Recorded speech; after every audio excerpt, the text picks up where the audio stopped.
You need to forget in order to topiary-like accentuate the important stuff. You need to mow out all the extraneous lawn in order for the things that are truly important to be crisp in our minds. From the offices of the Weill Cornell Medicine Brain and Spine Center in New York City, this is Your Brain with Dr. Phil Steig. Internationally renowned scientist and researcher, Dr. Phil Steig is neurosurgeon-in-chief of the New York Presbyterian Weill Cornell Medical Center. This week, Dr. Steig and his guest explored the importance of forgetting. Hello, I'd like to welcome Dr. Scott Small, Director of the Alzheimer's Disease Research Center at Columbia University. We are here today to discuss his recent book, Forgetting: The Benefits of Not Remembering. Yes, forgetting is part of our normal life and important in our socialization, cognitive ability, creativity, caring, and ethics. In his book, Dr. Small creatively distinguishes between pathologic memory disorders like Alzheimer's and PTSD from normal and healthy forgetting. Scott, thank you for being with us today. Thank you. Thanks for inviting me. So let's start off. What's the upside of forgetting? Yeah, and that's basically the question posed and hopefully partly answered in the book. It used to be thought that the normal forgetting we all experience was a failure of our memory system. I was raised and educated in the belief that all forgetting is bad. It's a glitch or a nuisance at the very least. But we now understand that it's actually not there by accident. It's nature's gift to improve our minds. Everyone's always trying to improve their memory, but why do we need to forget? We need to forget because we need our forgetting to balance our memories. And I think that's not a bad metaphor, this idea that an engine needs both the braking and an accelerating systems. The science of forgetting does not argue that memory is bad. It's the balance that's good. And chapter by chapter, I discuss with other experts why forgetting is good for our emotional well-being, for our creativity, and even for our cognition. Our ability to think clearly in a very complicated world requires that balance between memory and forgetting. In your book, you talk about the ability to remember and forget and the importance as it relates to cognitive flexibility. How does that work? In some ways, I think people intuitively know on the emotional side that we need to forgive to forget, that it's good to let go of emotional memories sometimes. But the more interesting part is how we need our forgetting to think clearly. We live in a very complicated world. It's buzzing with information. One of the things we need to be able to do is to generalize. So when I see my face in the mirror this morning and I see it later this evening, my face has changed, the lighting has changed, yet I can recognize me. And that is just a simple, somewhat obvious example of our ability to generalize. That ability to generalize information is fundamental to having our ability to forget. Because if we would remember with pointless details and our memory, our brains would say, aha, that's me in the morning, then I wouldn't recognize myself in the evening. How important is sleep in memory? It turns out to be really, really important. If you think about it, sleep is something we spend nearly a third of our lives doing in a state that we're potentially vulnerable to the environment. Why do we do it? What has emerged from the new science of forgetting is that one of the reasons we need to sleep is to get rid of all the extraneous information that our minds, in their stickiness to record everything, needs to try to forget, so we don't obsess over the details. I'm confused about this because when I talk to memory people, they say how important sleep is to solidifying your memories. And so what's the balance going on there? That I don't quite understand. You need to forget in order to topiary-like accentuate the important stuff. You need to mow out all the extraneous lawn in order for the things that are truly important to be crisp in our minds. But if you were to remember everything you record in a day, you would not be able to remember the important stuff. So it's an editing process. So if you studied insomniacs, do you find that they have poorer memory than people that have normal sleep cycles? It's a great way to illustrate that. People have done this either naturally or in laboratories. The first thing to say is that no one can survive if you truly are sleep deprived for more than 3 days. But when those studies have been done, you don't get the profound memory loss that I see in my patients with Alzheimer's. What you see is something closer to what our colleagues in psychiatry see in psychosis. You get a mind that is cluttered with information, that can't think clearly, that has no attention span. And that's probably because it's a mind with too much information. I was particularly struck in your book by the analogy you used between, what is it? I don't know if I'm pronouncing it correctly, but the bonobos and the chimps, and the importance of memory in social behavior. Can you explain that to our listeners? Yeah, it's always good to do comparative analysis to our cousins in the animal world. I think people generally know the kind of story about bonobos who are very compassionate, very socializing, enjoy lovemaking and fun, are willing to have females as their leaders, unlike our resistance for that for some reason, versus the chimp, who is very aggressive, very hierarchical, and often could really be murderous in their rage. So you have compassion on the one hand and rage on the other, and the question is why? From recent studies, the main difference in the brains of chimps and bonobos is the amygdala, the area of the brain that stores our fear memories. Very, very simply, chimps who live in a very rough and tumble environment of rage and fear have larger memory stores of their fear memories.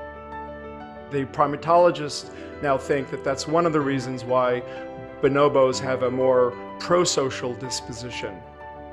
One of the conclusions from that is that one way to become more compassionate, to love better, to just be happier people, is to be able to forget some of our fear memories.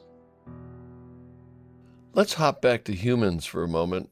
I want you to give some hope to people. Again, the difference between Alzheimer's and normal forgetting. What are the things that we can, when we hear ourselves or talk, we can say, okay, that's just normal forgetting, and cut ourselves some slack? That's a really important point, and cutting slack is really important. I myself, now that I've learned that my own forgetting, hopefully at this point in my life, is normal, I've relaxed on beating myself up. And you know, Dr. Stieg, we both went to medical school. We're both in a world where a lot of stock is given to being able to reel off a differential diagnosis, memory, memory, memory. The second you relax on whether you forget something, the interesting thing is, the better your memory becomes. The way to really know whether something is going wrong, and again, things do go wrong later in life, is if you notice a real worsening from your baseline. And that's not always easy to detect, but if you notice a real worsening of your baseline, that to me as a neurologist now is an indication that something is not going well in your memory system. In regard to science, you spent a considerable time talking about an infectious disease specialist, Dr. X. And I was struck by the distinction you made between humility and a doubting mind and its role in memory. Yes, this issue of intellectual humility, the idea of, are you in your day-to-day activities gut checking yourself against hubris? And it's that disposition, intellectual humility, which is critical for getting to the truth. The analogy would be that someone who has to wear glasses, they're going to be a little bit more humble or doubting on what they see, right? They might not immediately rely on the first thing they see. As an analogy, what Dr. X was suggesting, the doctor who did have poor memory in terms of the memory he was born with, it forced him to be doubting his first decisions that were based on his memories. He had to slow things down. Now, that in the field is called intellectual humility, not to pay an idle compliment, but because it is a form of humility in terms of not being absolutely sure of the first thing that comes to one's mind. So one shouldn't feel badly if they feel as though they have a doubt about their thoughts. Quite the opposite, Yeah, I would say. yeah. Perhaps a mind that has a lot of forgetting is going to be a mind who's going to be more careful in questioning themselves. Talk to me a little bit about emotional memory and the process of extinction as it's used in treating patients with PTSD. PTSD is, according to our colleagues in the field, is a disorder of too much emotional memory, a memory that's burning too hot with fears and anxieties. And one of the ways that's dealt with, whether it's PTSD or phobias, is called extinction therapy. So if you have a phobia to something, a psychologist might use that item to extinguish the fear. That extinguishing, we now know, is engaging the forgetting mechanisms. Basically, the fear memories are extinguished, and that engages the mechanisms of forgetting. And are the drugs like ecstasy, LSD, cannabis, are they useful in the treatment? Do they induce memory loss? Which I think a lot of people would be worried if you say yes to that, but A lot of people perhaps would be worried, including perhaps leadership at Columbia, if you are our Cornell, if we both endorse that. But as we know, there are ongoing clinical trials with ecstasy or MDMA for PTSD because it is, we now understand, and this just came out of the new science of forgetting in the last 10 years, what ecstasy does. One of the things it dominantly does is it engages the forgetting mechanisms in that same brain area we talked about that's enlarged in chimps. It basically induces a form of fear forgetting. And if I could just add, it's called ecstasy. Not that you and I know this experientially, Dr. Steve, but it's called ecstasy because when you induce fear memories, apparently, according to the testimonials, you feel ecstatic, happy, love is included in that description often of what you feel when you relax your fear memories. I'm fascinated by your life's choice in terms of profession. Can you tell us how you, number one, got into the study of Alzheimer's disease, but then more importantly, how you get into normal forgetting? I became very interested as a late teenager on the importance of memory in general for our lives, for our creativity, for our happiness. That's why I was inclined to be interested in becoming an Alzheimer's doctor. And when I started my training, I discovered that I actually loved interacting with Alzheimer patients and their families. In many ways, they taught me so much on the importance of memory, but also on how we sometimes over-index memory. Many of my patients, certainly in the early stages, have taught me that they can still live a happy life surrounded by loving family and friends, loving the arts and the sciences, even though they can't remember where they put their keys. I think that's a deep lesson that they've taught me, and that's why I've dedicated the book to them. You should know I really enjoyed your book. I'm going to recommend it to my family because my brother's going to be 80 years old and he's always worried about getting Alzheimer's. and, Thank you. And actually, my mother passed away from Alzheimer's, so that adds to the frightening experience. Yep, my father has it. It's out there.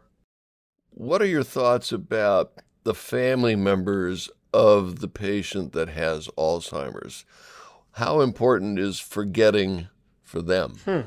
Interesting question.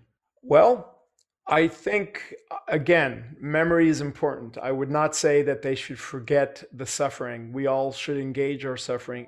It is, I experienced it personally. The one thing I think is really important, I talk a lot about this with my patients, mainly because we have very little to do pharmacologically yet.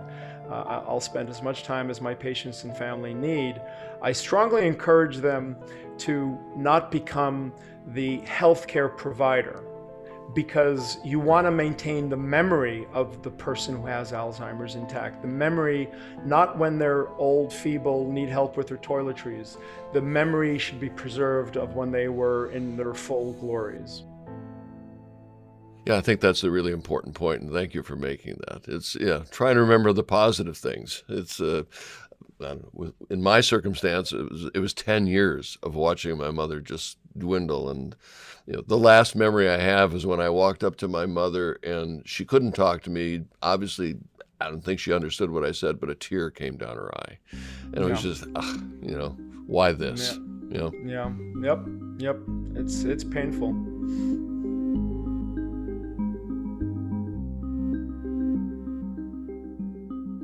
Where were you on January 28th, 1986? If you recognize that date as the day the Space Shuttle Challenger exploded, you might be able to recall a lot about what you were doing that day. But what about some other random date, or on any other day of any other year? Most of us would be hard-pressed to remember where we were, what we were wearing, or what the weather was like. But for some people, any date is like yesterday, and that's not necessarily a good thing. Those rare people have an unusual neurological condition called hyperthymesia, also known as HSAM, for highly superior autobiographical memory, which allows individuals to remember their lives intensely on a day-to-day basis. It's called superior autobiographical memory because these indelible memories seem to be limited to personal experiences. Their unusual ability does not seem to extend to other well-known feats of memory, like reciting the digits of pi to 1,000 places. For example, mention a random date like January 12, 1993, and a person with HSAM can instantly tell you that it was a Tuesday, that they were late for algebra class that morning because their favorite jeans were still in the dryer, and while waiting for the clothes to dry, they burned the toast for breakfast. Oh, darn it. And so on. Hundreds of details, as if it had just happened yesterday. It is still not known what actually causes hyperthymesia, but MRI scans performed at University of California, Irvine have found one part of the brain called the caudate nucleus to be up to 7 times bigger than normal people. It is an area of the brain often associated with ADHD and obsessive-compulsive disorder. So far, only a few dozen people have been identified as having this extremely rare condition. Some consider life with HSAM a bit of a burden. New York musician Louise Owen described it this way: "Sometimes I feel like with all these dates and all of these memories, it's almost like I'm in charge of about 9,000 rambunctious little children. Each one represents a different date, a different memory, and they're all vying for my attention all the time." Actress Mary Lou Henner, probably the best-known person with HSAM, has this common experience. "Every woman asks me if it's terrible to have to always remember every bad relationship and bad breakup. And men always say, 'Oh my gosh, it must be impossible to be married to you.'" In the end of the book, I thought you waxed a little philosophic, and we had to go here. You talk about memory and its linkage to caring and ethics. How do you make that linkage? Yes. I did engage in every chapter with experts in the field, certainly when I was outside of my home base. And there I discussed the ethics of memory. And implied in that is that there must also be the ethics of forgetting. And the important part there is there's nothing wrong with remembering deeply and caring deeply about your own self, your own family, your own clan, your own country. Patriotism is a wonderful thing. But if, just like a PTSD patient, if that kind of memory burns too hot, then you become potentially xenophobic, hateful of others. And it was very interesting to me to read the original medical thesis by Johannes Hofer, published in 1583, I believe, where he is the guy who invented the term nostalgia. And when you read that thesis, he is basically describing nostalgia as a brain that has a seizure disorder in areas of the brain that store memories of homeland. He really thought it was. Now, he was wrong on that, but I think as a metaphor for what happens when you have too much communal memories, not countervailed by healthy forgetting, communal forgetting, it's not a bad metaphor for the sociology of memory and forgetting. I particularly like the story you revealed about your mentor, Eric Kandel, and when you were framing forgetting in a constructive fashion with his experiences as a child in Vienna and then when he was called back to be an honored guest. Go through that story for us. I thought it was quite good, particularly in this day and age where I think tolerance is something that we need to expand upon. Yeah, that I'm glad you're asking that, Dr. Seek. If we acknowledge that memory and forgetting is healthy for our own individual lives, it's also true for our communal lives. After all, there is communal memory, and therefore there is communal forgetting. And of course, we don't want to forget the Alamo. There are many communal memories that we want to remember. But at some point, just like in PTSD, if communal memories burn too hot, that could lead to trouble. It could lead to xenophobia.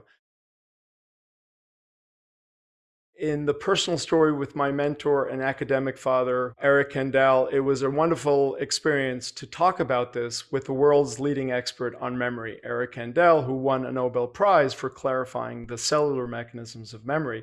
And his personal story relates to this. He grew up in Vienna, and shortly after Kristallnacht, as the Nazis entered Vienna, he and his family were essentially thrown out very aggressively.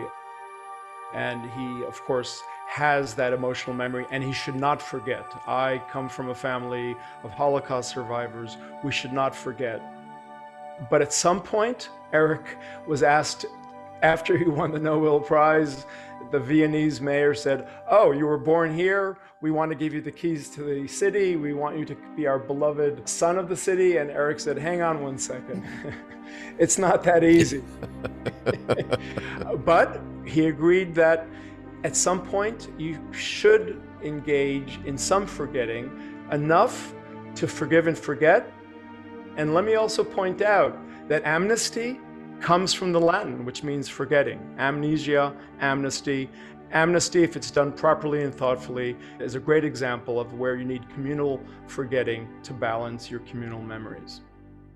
So where is reconciliation involved with this? And there was that particular story about forgetting the name of the street because it was named after the mayor that committed all the atrocities.